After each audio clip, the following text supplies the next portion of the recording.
আসসালামু আলাইকুম। অনার্স চতুর্থ বর্ষের ছাত্ররা কেমন আছো তোমরা? তোমাদেরকে অনলাইন ক্লাসে শুভেচ্ছা জানাচ্ছি। আমি আফরোজা পারভিন, সহকারী অধ্যাপক, ইসলামের ইতিহাস ও সংস্কৃতি বিভাগ, ঢাকা কলেজ।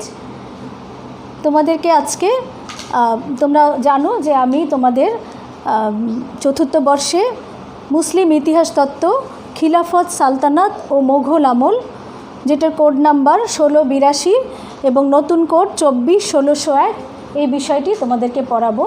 তো ইতিহাস তত্ত্বের আজকে যে আলোচ্য বিষয় আমার সেগুলো হচ্ছে ইতিহাস তত্ত্বের সংজ্ঞা কী, ইতিহাস পাঠের প্রয়োজনীয়তা, ইতিহাস তত্ত্বের উৎসসমূহ, মুসলিম ইতিহাস তত্ত্ব, মুসলিম ইতিহাস চর্চার বিভিন্ন পর্যায়সমূহ এবং কেন্দ্রসমূহ। তাহলে আলোচনা শুরু করা যাক। ইতিহাসকে কেন্দ্র করেই কিন্তু ইতিহাস চর্চার সূত্রপাত হয়েছে। এখন ইতিহাস চর্চা কি এটা জানার আগে অবশ্যই আমাদেরকে ইতিহাস কি এটা জানা দরকার। তোমরা সকলেই কম বেশি জানো ইতিহাস কি, আগেই তোমরা জেনেছো ইতিহাসের সংজ্ঞা। তারপরেও আজকে আমি ছোট্ট করে ইতিহাস সম্পর্কে একটু তোমাদেরকে বলি। ইংরেজি হিস্টোরি এর বাংলা প্রতিশব্দ হচ্ছে ইতিহাস, আর বাংলা ইতিহাস কথাটি এসেছে ইতি শব্দটি থেকে, যার অর্থ ঐতিহ্য। আর ইংরেজি হিস্টোরি শব্দটি এসেছে গ্রিক ও ল্যাটিন শব্দ হিস্টোরিয়া হতে, যার অর্থ হচ্ছে সত্যানুসন্ধান বা গবেষণা। আর এর আরবি প্রতিশব্দ হচ্ছে তারিখ। খুব ছোট্ট করে বলা যায় অনুসন্ধান বা গবেষণার মাধ্যমে তথ্যের বিশ্লেষণ করে সত্য খুঁজে বের করা এবং সিদ্ধান্তে উপনীত হওয়াই হচ্ছে ইতিহাস বা হিস্টোরি, অথবা আরবিতে তারিখ। কিভাবে এই শব্দটি প্রথম আসলো সেটা তোমাদেরকে একটু জানানো দরকার। ইতিহাসের জনক হিসেবে খ্যাত গ্রিসের হেরোডোটাসের নাম তোমরা নিশ্চয়ই সবাই শুনেছ। হেরোডোটাস তার গ্রিক এবং পারসিকদের মধ্যে সংঘটিত সামরিক সংঘর্ষের যে ঘটনা সম্বলিত বইটি লিখেছেন, তার নাম কিন্তু ছিল হিস্টোরিয়া, অর্থাৎ ঘটনার অনুসন্ধান অর্থেই হেরোডোটাস কিন্তু হিস্টোরিয়া বা হিস্টোরি শব্দটি প্রথম ব্যবহার করেন, এবং ধারণা করা হচ্ছে যে এখান থেকেই ইতিহাস শব্দটি এসেছে। তাহলে আমরা আগেই বলেছি যে ইতিহাসকে কেন্দ্র করে ইতিহাস চর্চার সূত্রপাত, এবং ইতিহাস তত্ত্বের ইংরেজি প্রতিশব্দ হচ্ছে হিস্টোরিওগ্রাফি। আরবিতে এটাকে ইলম আল তারিখ বলা হয়। কোনো ঘটনা সম্পর্কে লিখতে গেলে সাহিত্য সাধনার মতো কল্পনা ও অনুভূতি দিয়ে কোনো অবকাঠামো দাঁড় করানো যায় না। তার জন্য প্রয়োজন পড়ে তথ্য সংগ্রহের, এবং বিভিন্ন তথ্য থেকে তা সংগ্রহ করতে হয়। তথ্য পুরোপুরিভাবে সংগৃহীত হলে সেগুলো পরপর সাজিয়ে নিয়ে বিশ্বস্ততা যাচাই বাছাই করতে হয়। তারপরে কিন্তু লেখার কাজে হাত দিয়ে তাকে যুক্তিগ্রাহ্য করে সম্পন্ন করতে হয়। ইচ্ছে করলেই কিন্তু কলম হাতে নিয়ে ইতিহাস রচনা করা যায় না, বা আমরা রচনা করতে পারি না। তাই বলা যায় ইতিহাসের চেয়ে ইতিহাস চর্চার পরিসর বিস্তৃত ও ব্যাপক। অতি সংক্ষেপে ইতিহাস লিখন শিল্প বা কলাকে, অর্থাৎ আর্ট অফ রাইটিং হিস্ট্রিকে ইতিহাস তত্ত্ব বলে। অর্থাৎ ইতিহাস রচনার কৌশল, পদ্ধতি, তত্ত্ব, গবেষণা ও উপস্থাপনার নীতিমালার আলোকে পুঙ্খানুপুঙ্খ সমালোচনার দৃষ্টিতে মৌলিক ও গৌণ উৎস থেকে ইতিহাসের উপাত্ত সংগ্রহ, মূল্যায়ন, বিন্যাস প্রভৃতি ইতিহাস লিখন শাস্ত্র তথা ইতিহাস তত্ত্বের গুরুত্বপূর্ণ অংশ। উদাহরণস্বরূপ বলা যায় কোনো বিখ্যাত গ্রন্থ, যেমন পিকে হিট্রির নাম তো তোমরা শুনেছ, পিকে হিট্রির হিস্ট্রি অব দ্য আরবস গ্রন্থ ইতিহাসের উৎস হিসাবে কিন্তু অত্যন্ত গুরুত্বপূর্ণ একটি সোর্স। কিন্তু ইতিহাস তত্ত্বের নিরিখে যদি আমরা এটাকে বিচার বিশ্লেষণ করি, অনেক সময় তা গুরুত্বপূর্ণ নাও হতে পারে। এসব বিবেচনায় বলা যায় কোনো নির্দিষ্ট যুগে কোনো নির্দিষ্ট জনগোষ্ঠী কর্তৃক রচিত ইতিহাসের বিষয়বস্তু, পরিবেশনা, বিন্যাস নীতি এবং ইতিহাসের প্রতি দৃষ্টিভঙ্গি, রচনা পদ্ধতি ও কৌশলের প্রভৃতির একটি সামষ্টিক অভিব্যক্তি হলো ওই সময়ের, ওই অঞ্চলের, ওই জনগোষ্ঠীর ইতিহাস তত্ত্ব। তাহলে এখন ইতিহাস তত্ত্ব কি, এটা আমরা একটু বোর্ডে দেখব। তোমরা দেখতে পাচ্ছ এখানে ইতিহাস তত্ত্বের হিস্টোরিওগ্রাফি হিস্টোরিওগ্রাফির তত্ত্ব এটা কি এবং এর সংজ্ঞা। সুতরাং বলা যায় যে অভিজ্ঞান মনুষ্য সম্পাদিত কার্যাবলীর তথ্য সংগ্রহ ও সংরক্ষণ পদ্ধতি, যাচাই বাছাই প্রক্রিয়া এবং প্রেক্ষাপট সহ বিচার করে এবং তার পরবর্তী পর্যায়সহ সার্বিক আলোচনাকে অন্তর্ভুক্ত করে তা ইতিহাস তত্ত্ব বা ইতিহাস লিখন শাস্ত্র হিসাবে অভিহিত করা হয় তাকেই। এখন ইতিহাস তত্ত্বের প্রয়োজনীয়তাটা কি এটা আমরা দেখব। নিরপেক্ষ ঐতিহাসিক যে কোনো ঘটনার উপাত্ত ও উপকরণের বিশ্লেষণে নির্মোহ ও উদার দৃষ্টিভঙ্গির পরিচয় দেন। বস্তুনিষ্ঠ ইতিহাস তুলে ধরার প্রয়াস পান, কারণ সত্য অনুসন্ধান করা একজন ঐতিহাসিকের প্রধান দায়িত্ব ও কর্তব্য। এতদা সত্ত্বেও ব্যক্তি বিশেষের লালিত আদর্শ ও স্বকীয় দৃষ্টিভঙ্গি তার লেখার মধ্যে প্রতিফলিত হতে দেখা যায়। তাছাড়া ইতিহাসবেত্তাও কিন্তু তার স্থান, কাল, পরিবেশের ঊর্ধ্বে উঠে ইতিহাস রচনা করতে পারেন না। এসবকে পরিমাপ করে সম্ভাব্য সত্য তুলে ধরার উদ্দেশ্যেই ইতিহাস চর্চার প্রয়োজনীয়তা বেশি করে দেখা দিয়েছে। ইতিহাসের প্রকৃত আস্বাদ পেতে হলে ইতিহাস চর্চার কোনো বিকল্প নেই। এখন ইতিহাস চর্চার উৎসসমূহ কী কী? উৎসগুলোকে আমরা ইতিহাস তত্ত্ব বা গবেষণার উৎসগুলোকে আমরা দুভাগে ভাগ করতে পারি। এক নম্বর হচ্ছে primary or first hand source বা মুখ্য উৎস। Primary or first hand source বা মুখ্য উৎস। 2 নম্বরে আছে সেকেন্ডারি সোর্স বা গৌণ উৎস বা উদ্ভূত উৎস। এখন প্রাইমারি সোর্স বা মুখ্য উৎসগুলোকে আবার প্রধান 2টি ভাগে ভাগ করা যায়। একটি হচ্ছে আর্কিওলজিক্যাল সোর্স বা প্রত্নতাত্ত্বিক উৎস, আরেকটি হচ্ছে কন্টেম্পোরারি রিটেন সোর্স অর্থাৎ সমসাময়িক বা নিকট সমসাময়িক লিখিত উৎস। অতীত, নিকট অতীত ও বর্তমানের ইতিহাসের গণ্ডীভুক্ত ঘটনাবলী অবগত হওয়ার জন্য এই 2টি সোর্স ব্যবহৃত হয়। এখন আসো আমরা দেখি প্রত্নতাত্ত্বিক উৎস বা আর্কিওলজিক্যাল সোর্স কি। আর্কিওলজিক্যাল সোর্সের মধ্যে আছে মুদ্রা, শিলালিপি, স্থাপত্যিক নিদর্শন, চিত্রকলা, শিল্পকলার বিভিন্ন শাখা এতে অন্তর্ভুক্ত হয় এবং এসব উৎস থেকে প্রাচীন ও মধ্যযুগের ইতিহাসের উপাদান অনুসন্ধান করা যায়। সমসাময়িক ও নিকট সমসাময়িক লিখিত উৎস।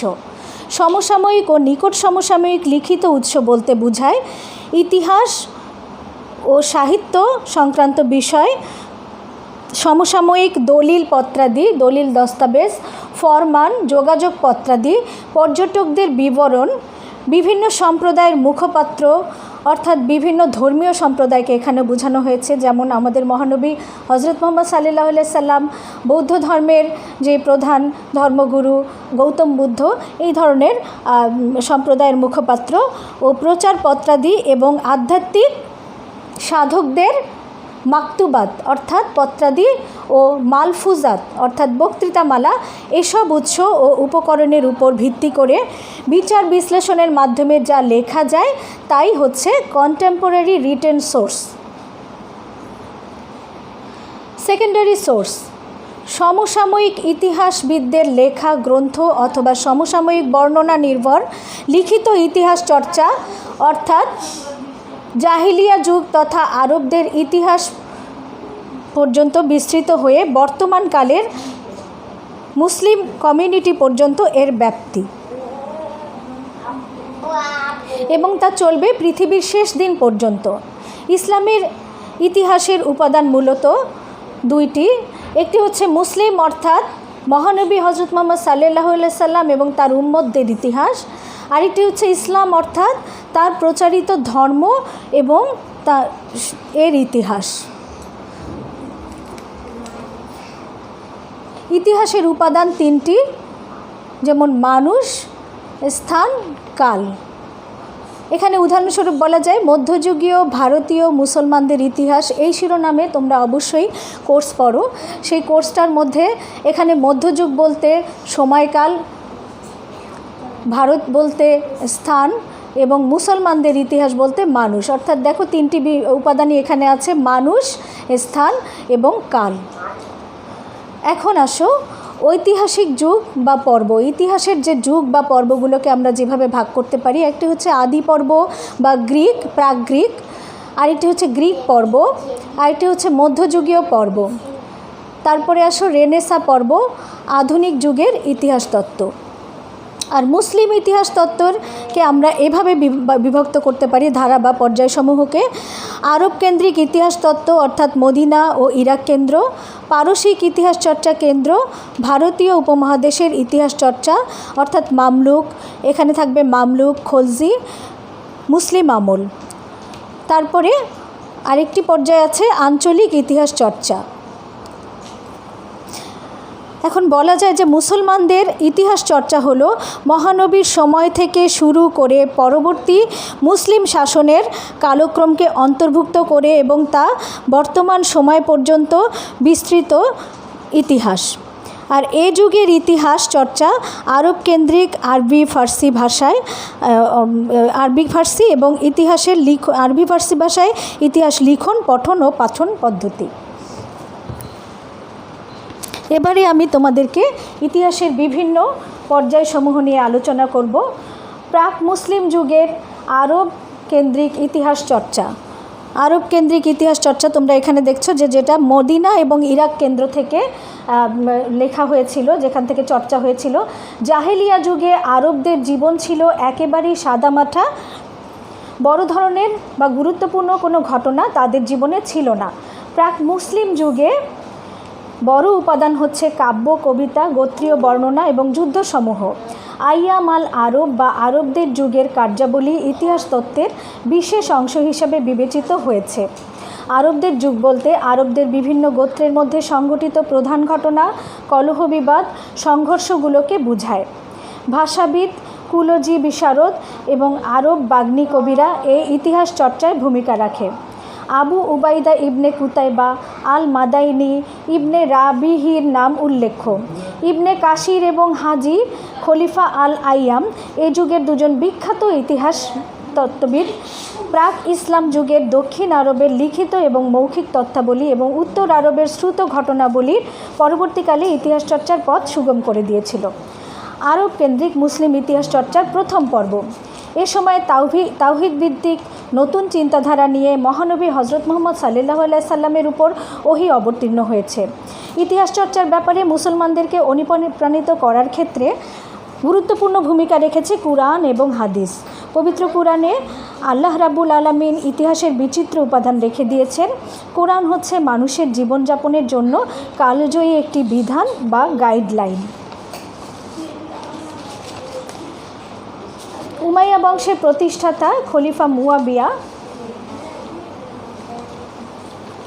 আল কুরআনে বর্ণিত অতীত জাতির আল্লাহদ্রোহিতার পরিণতি এবং তার অনুগত বান্দাদের সবর এবং আত্মত্যাগের সম্পর্কে যে বিবরণ এসেছে তা মুসলমানদেরকে ইতিহাস পঠন পাঠনে উৎসাহিত করেছে। বিশ্ব সৃষ্টি থেকে শুরু করে গোটা মানব জাতির ইতিহাস আল কুরআনে বিবৃত হয়েছে। একদিকে শয়তান, নমরুদ, ফেরাউন, হামান, কারুন, আদ ও সামুদের খোদাদ্রোহিতা চরম পরিণতির কথা, অপরদিকে হজরত আদম আলাইসাল্লাম, নূহ আলাইসাল্লাম, ইয়াকুব, ঈসা, মুসা আলাইসাল্লাম, ইউসুফ প্রমুখ নবী রাসূলের আত্মত্যাগের ইতিহাস এখানে উল্লেখ করা হয়েছে। বিপদগামী মানুষকে সত্য ও সোজা পথ দেখাতে গিয়ে নবী রাসূলগণকে যে অবর্ণনীয় নিগ্রহ ও অত্যাচার সহ্য করতে হয়েছে তার সঠিক চিত্র আল কুরআনে উপস্থাপিত হয়েছে। সুতরাং ইসলামের ইতিহাস চর্চার একটি গুরুত্বপূর্ণ উৎস কিন্তু আল কুরআন। আরব কেন্দ্রিক ইতিহাস চর্চার দ্বিতীয় পর্যায়।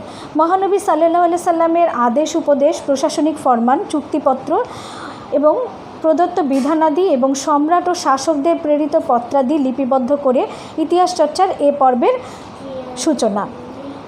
এগুলো সাধারণত রিসালা বা প্রশ্নোত্তর আকারে সংরক্ষিত হতে থাকে। উমাইয়া বংশের প্রতিষ্ঠাতা খলিফা মুয়াবিয়া প্রাচীন রাজরাজাদের কাহিনী শুনতে অত্যন্ত আগ্রহী ছিলেন এবং তারই নির্দেশে উবাইদা বিন শারিজা, প্রাচীন আরব শাসকদের কাহিনী ও কৃতিত্ব কিতাব আল মুলুক ওয়া আকবর আল মাজিন নাম দিয়ে লিপিবদ্ধ করেন। এভাবেই উমাইয়া যুগের ইতিহাস লেখার কার্যক্রম শুরু হয়। মহানবীর সামরিক অভিযান ও চরিত ইতিহাস রচনার মধ্য দিয়ে আরবদের ইতিহাস চর্চা শুরু হয়। উমাইয়া খলিফা আব্দুল মালিক, আব্দুল আজিজ বা দ্বিতীয় ওমর ও হিশামের সময়ে মহানবী সামরিক অভিযান ও ইসলামের প্রাথমিক যুগের ইতিহাস চর্চা খলিফাদের দ্বারা উৎসাহিত হয় এবং প্রসার লাভ করে। ইতিহাস চর্চা কেন্দ্র মদিনা কেন্দ্রিক কেন্দ্র।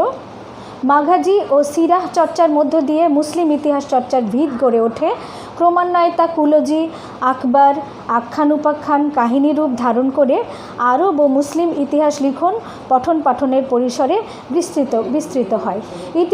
মদিনার ইতিহাস চর্চা কেন্দ্র স্থাপনের মাধ্যমে মুসলিম ইতিহাস চর্চার সূচনা হয়। মদিনার প্রথম মহানবী সাল্লাল্লাহু আলাইহি সাল্লাম মাঘাজি বা যুদ্ধ সংক্রান্ত ঘটনাবলীকে কেন্দ্র করে এবং কুরআন এবং হাদিস থেকে উৎস নিয়ে ইতিহাস চর্চা হতো। এরপর মদিনা কেন্দ্র থেকে কুফা বসরাতে স্থানান্তরিত হলে ইতিহাস চর্চার বহুমাত্রিকতা আসে। এ সময় সিরাহ বা অটোবায়োগ্রাফি বা চরিত ইতিহাসের প্রসার ঘটে। সিরাহ বলতে প্রাথমিকভাবে হজরত মুহাম্মদ সাল্লাল্লাহু আলাইহি সাল্লামের জীবনী গ্রন্থকেই বোঝানো হয়েছে।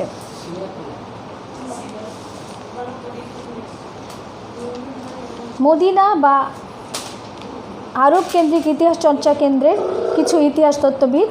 সর্বপ্রথম মুসলিম ইতিহাসবিদ হিসেবে আবু মেখনাফ আজাদির নাম বিশেষভাবে উল্লেখযোগ্য। তিনি সুনির্দিষ্ট একক কিছু বিষয়ের উপরে লিখেছেন। তার মাখতাল আল হুসাইন, ফুতুহাতুস শামস, ফুতুহাতুল ইসলাম উল্লেখযোগ্য গ্রন্থ। এছাড়াও মুহাম্মদ বিন ইসহাকের সিরাত রাসূলুল্লাহ, আল তাবারির তারিক আল রসুল ওয়া আল মামালুক, তার লেখা ইতিহাস গ্রন্থ কিন্তু বেশ তথ্য সমৃদ্ধ এবং নির্ভরযোগ্য। ইবনে খালদুনের কিতাব আল ইবার, ইবনে সাদ। মদিনার ইতিহাস চর্চা কেন্দ্রের কিছু গ্রন্থ কুলজি বা বংশানুক্রমিক ইতিহাস, সিরা বা চরিত ইতিহাস, জীবনী গ্রন্থ বা যেটাকে ইংরেজিতে আমরা অটোবায়োগ্রাফি বলি। আরব ইতিহাসের প্রারম্ভিক পর্যায়ে সিরা বলতে মহানবী সাল্লাল্লাহু আলাইহি সাল্লামের চরিত ইতিহাসকেই বোঝাতো। মাঘাজি বা সমসাময়িক সামরিক অভিযানগুলোর সমূহের ইতিহাস। হযরত মুহাম্মদ সাল্লাল্লাহু আলাইহি সাল্লামের জীবদ্দশার ৭৪টি সামরিক অভিযান ছিল এইগুলোর উৎস। এছাড়াও আবান বিন উসমান, উরওয়া বিন জুবাইর, ওয়াহাব বিন মুনাব্বির, শিহাব আল জুহরি, মুহাম্মদ বিন ইসহাক, ওমর আল ওয়াকিদি নাম বিশেষভাবে উল্লেখযোগ্য। শিক্ষার্থীরা, আজকে আলোচনা এ পর্যন্তই। তোমরা ভালো থাকবে, সুস্থ থাকবে এবং নিরাপদে থাকবে।